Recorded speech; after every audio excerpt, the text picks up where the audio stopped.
బాధితులకు పీడితులకు అండగా ఉండే ముఖ్యమంత్రి రేవంత్ రెడ్డి గారు. జరిగే సంఘటనలకు ముఖ్యమంత్రి గారిని కేంద్రకంగా చేసుకోవడం వల్ల ఆ ఇష్యూను సెన్సిటైజ్ చేయాలనే ఉద్దేశం తప్పితే మరొకటి కాదు. ఈరోజు జరిగే ప్రతి పరిణామం ఏదో ముఖ్యమంత్రి గారు తప్పుడు నిర్ణయం తీసుకుంటున్నట్టుగా ఇలా ప్రచారం చేసే ఎవరైతే ఈ బీఆర్ఎస్ నాయకులు బీజేపీ నాయకులు ఉన్నారో అది మాని కనీసం ఈ 2 సంవత్సరాలు ఎట్లాగూ మీరు కాలకేయులుగానే మిగిలిపోయింది. బింత్రాసులు బంద్ చేసి కొంత ప్రజాకోణాన్ని ఆవిష్కరించే ప్రయత్నం చేస్తే మంచిదనే ఒక అభిప్రాయం. ఎందుకంటే ఎన్నికలు గీటరాయని చెప్పినా కూడా ఎన్నికలను కూడా ట్యాంపరింగ్ చేస్తారు. మీరు గెలిచిన మేమైనా సరే మేమే ఎక్కువ గెలిచినట్టుగా ప్రచారం చేసుకునే స్థితిలో ఉన్నారు. ఒక రోజున మేము ఓడిపోయిన రోజు వివిధ రాష్ట్రాల్లో ఓడిపోయినా, మేము ఇక్కడ తెలంగాణలో ఓడిపోయినా నేను డిఫెండ్ చేసుకోవడానికి నేను ఇబ్బంది పడేది. కానీ మేము గెలిచినా కూడా ఇలా డిఫెండ్ చేసుకోవాల్సి వస్తున్నది, మేము గెలిచినామని చెప్పుకోవాల్సి వస్తున్న పరిస్థితి. కాబట్టి ఇలాంటి యొక్క ఆలోచన ధోరణి మంచిది కాదు హరీష్ రావు. అన్నిటికంటే ముఖ్యంగా మీరు ప్రజాకోణాన్ని విస్మరించి మీరు ఒక ఫ్రస్ట్రేషన్లో ఉన్నారనేది మాత్రం వాస్తవం. ఈ ఫ్రస్ట్రేషన్ను బంద్ చేసుకోండి, ప్రజల కోసం బంద్ చేయండి. కక్ష సాధింపు అనే పరిస్థితి వస్తే నేను అదే చెప్తున్నాం. కక్ష సాధించే తీరుకుంటే 2 సంవత్సరాల పాటు ఎంక్వైరీ పేరు మీద కాలయాపనలు చేసే వాళ్ళం కాదు. చట్ట ప్రకారం న్యాయ ప్రకారం పోవాలనుకుంటున్నాం కాబట్టి దాన్ని కూడా వాడుకొని అలా మీరు చేసేది ఏదైతే ఉందో ఈ ప్రచారాన్ని ప్రజలు నమ్మొద్దని విజ్ఞప్తి చేస్తున్నా.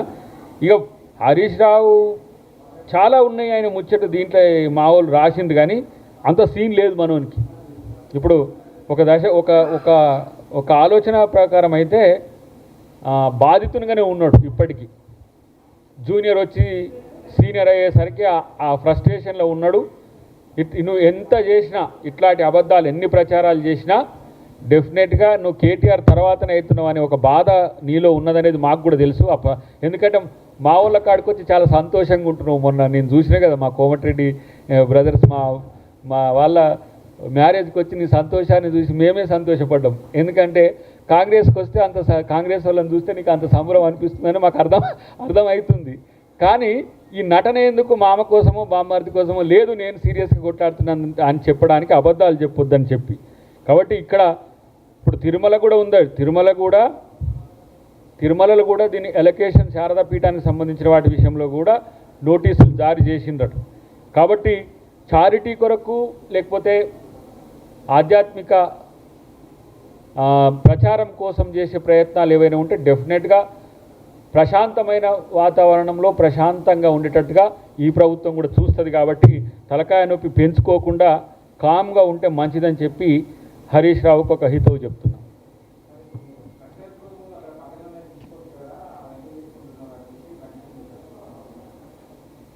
క్రషర్ భూములను కూడా తీసుకుందాం, నష్టమేంది? ఇప్పుడు ఇది తీసుకుంటే బండి సంజయ్కి కూడా తలకాయన వచ్చిందా? ఆయన కూడా పెట్టిండా? బండి సంజయ్ నిజంగానే కరెక్ట్ అయినా ముందు రావాల్సింది మనోడే కదా. బండి సంజయ్ మరి శారదా పీఠాధిపతి మరి తొందరగా అయితే మంచిది. ఎందుకంటే ఇక పీఠం మీద పనులు చేసుకునే వాళ్ళకు కూడా ఆవేదన లేదు. కానీ మరి బండి సంజయ్కి వస్తుంది మామూలే.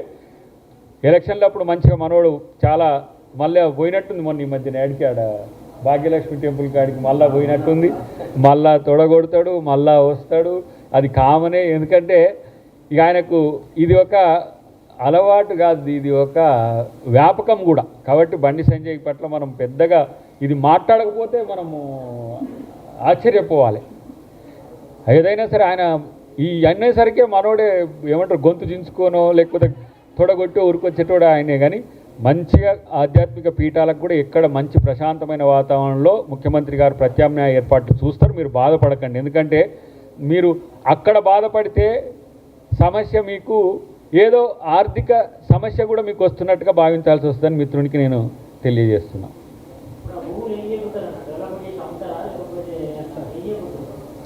ఇప్పటికీ తీసుకోవాలనే ఆలోచన మాత్రమే ప్రభుత్వం చేసింది. అంతకు మిక్కిలి ప్రయోజనకారిగా ఉండే వాటికే వినియోగించే ప్రయత్నం చేస్తాం. ఎందుకంటే వాస్తవానికి చెప్పాలంటే గతంలో ఓబీసీలకు కేటాయించిన ఇందిరమ్మ ఇండ్లకు సంబంధించి దాదాపు సబ్జెక్ట్ టు కరెక్షన్ 55 ఎకరాలకు పైచీలకు మళ్ళీ గత ప్రభుత్వం తీసుకున్నది. అట్లాంటి డెవలప్మెంట్ ఏరియాల్లో పేదలకు కూడా వాటా ఉంటాయి. ఇప్పుడు మాకు ఒక ఆలోచన ఉంది, అది ముఖ్యమంత్రి గారి దృష్టికి కూడా పెద్దల దృష్టికి కూడా తీసుకుపోయినాం. Outer ring road, regional ring road ఏదైతే ఇప్పుడు ప్లాన్స్ వేస్తున్నారో అక్కడ 2-3 కిలోమీటర్లకు ఒక దగ్గర ఒక కాలనీ బస్తీల కోసం, పేదల కోసం మనం జాగా 2 ఎకరాలు, 3 ఎకరాలు, 10 ఎకరాలు వదిలితే హైదరాబాద్లో ఉండేటోళ్ళకి ఎక్స్టెన్షన్కి అసలు అవకాశం లేదు. బస్తీల్లో ఉండేటోళ్ళకు ముస్లింలు అట్లనే ఉంటుండ్రు, హిందువులు అట్లనే ఉంటున్నారు. ఏమవుతుంది, ఒకటే ఇంట్లో 3-4 ఫ్లోర్లలో తండ్రి కొడుకులు పెరిగే బస్తీలు మేము చూస్తున్నాం. కాబట్టి అట్లాంటి వాటిల్లో పేదల భాగస్వామ్యాన్ని కూడా పెంచేదానికి ఉపయోగపడుతుంది. లేకపోతే మంచి ఒక ఏమంటాము, ఒక కమ్యూనిటీ హాల్సో లేకపోతే ఇంకా ఇతరత్ర డెవలప్మెంట్ యాక్టివిటీస్లో ఇప్పుడు అక్కడ కొల్లూరు దగ్గర కేసీఆర్ నగర్ అని ఒకటి కట్టిండ్రు. ఆయన పేరు కేసీఆర్ రావాలని కట్టుకున్నారు, కానీ అది వేరే. ఇవాళ ఆ ఏరియాలో వాళ్ళు ఇండ్లు ఇవ్వకపోయినా సరే ఈ ప్రభుత్వం వచ్చినాక ఇండ్లను పంచినాం. ఎందుకంటే డెవలప్మెంట్ ఏరియాలో పేదోడు ఉంటే సంతోషపడతాడు. ఇప్పుడు మూసీ పరివాహక ప్రాంతంలో కూడా ఒక ఆలోచన ఉంది. ఏంటి, అదే ఏరియాలో అక్కడనే G+3, ఒకటేమో SC STలకు వెనుకటికి వాల్మీకి వాంబే పథకం కింద ఉండే, రెండవదేమో శైలజా కుమార్ గారు మంత్రిగా ఉన్నప్పుడు SC STలకు G+2 ఒక మంచి అధునాతనమైన బిల్డింగ్స్ని కట్టాలని ఒక ప్రతిపాదన తీసుకొచ్చింది. అది అమలైంది. సరే, బీజేపీ వచ్చినాక మనకు అర్బన్ హౌసింగ్కు ఫండ్స్ ఇస్తలేదు. ఇప్పటికి కూడా 500 కోట్లు పెండింగ్ ఉన్నాయి. మనం ఆ డెవలప్మెంట్ భాగంలో ఎక్కడ బస్తీకి అక్కడ మనం కనీసం 1 కిలోమీటర్కి ఒక 2 ఎకరాలు 3 ఎకరాలు చూసి G+3 G+4 కట్టినా కూడా ఈజీగా అందరికి వస్తాయి. ఇప్పుడు పూల్బాగ్ అట్లా కట్టింది కాదా, ఇందిరమ్మ నగర్ అని చెప్పి అక్కడ మన హుసేన్ సాగర్ పక్కన కట్టింది కాదా, ఇట్లా అన్నీ కట్టినాయి. నేనేమంటున్నా, అట్లాంటి వాటిని మంచి వాటికి ఉపయోగించాలని ముఖ్యమంత్రి గారికి చెప్తాం. లేకపోతే మీరు డిమాండ్ చేయండి ప్రతిపక్షంగా, నష్టం ఏంటి? నిజంగా కూడా ఇది ఇప్పుడు నేను GHMC కౌన్సిల్ ఎక్స్ ఆఫీషియోగా ఉన్నా కదా, మనకిప్పుడు మన పక్కనే ఉన్న గోషామాల్కు సంబంధించిన పేదల ఇండ్లు తీసుకుపోయి రాజేంద్ర నగర్లో కడితే రాజేంద్ర నగర్ ఎమ్మెల్యే ఫీల్ అవుతున్నాడు, రాజేంద్ర నగర్ ఎమ్మెల్యే అక్కడ కార్పొరేటర్లు ఫీల్ అవుతారు, మా దగ్గర వచ్చేసి గోషామాలకి ఎట్లా ఇండ్లు ఇస్తారు మాకు ఇండ్లు ఇవ్వకుండా అని. కాబట్టి ఇక్కడ ఎక్కడికక్కడ మనం ఎక్కువ ఇండ్లు, సామాజిక ఇండ్ల పథకాన్ని, ఇందిరమ్మ ఇండ్ల పథకాన్ని పెంచితే ఇప్పుడు ఈ దఫా 3500, మళ్ళీ ఇమీడియట్గా రెండవ దఫా 3500, ఇట్లా ప్రతి సంవత్సరం ఒక 3500 ఇండ్లు ఇచ్చుకుంటూ పోతే ఏమైందంటే గత 10-15 సంవత్సరాలుగా లేని ఇండ్లు లేని వాళ్ళకు కూడా ఉపయోగపడుతుంది. ఆ 2 ఎకరాలు ఏం చేద్దామో మీరన్నా ఎప్పుడైనా హరీష్ రావుని కలిసి అడగండి, ఏమన్నా ప్రజా ఉపయోగ కార్యక్రమాలకు ఏమైనా చేస్తే మీరు సూచించదని చెప్పమనండి. అది కదా డెమోక్రటిక్ ఆలోచనలన్నీ, అవి కదా. అది మంచి పని చేసినా కూడా ఇట్లా వ్యతిరేకం చేయడం అనేది మంచిది కాదని నాకు అనిపిస్తుంది. ఇంకా నేను అంటున్నా, హైదరాబాద్ చుట్టుపక్కల ఉన్న భూములు హైదరాబాద్ వాసులకు హక్కు ఉంటుంది.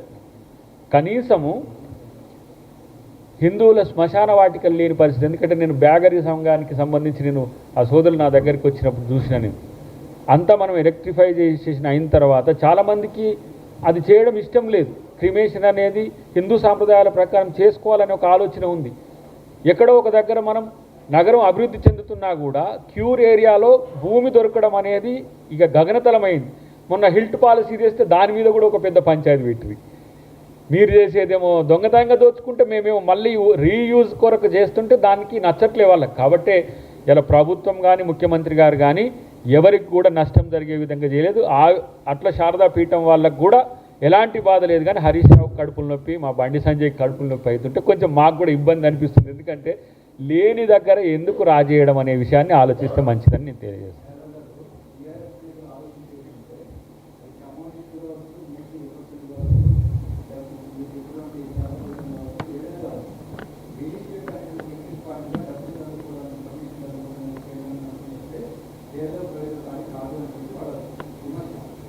ఒక మాట అనుకుందాం, శారదా పీఠం భూములు తీసుకుంటే ప్రభుత్వానికి రియల్ ఎస్టేట్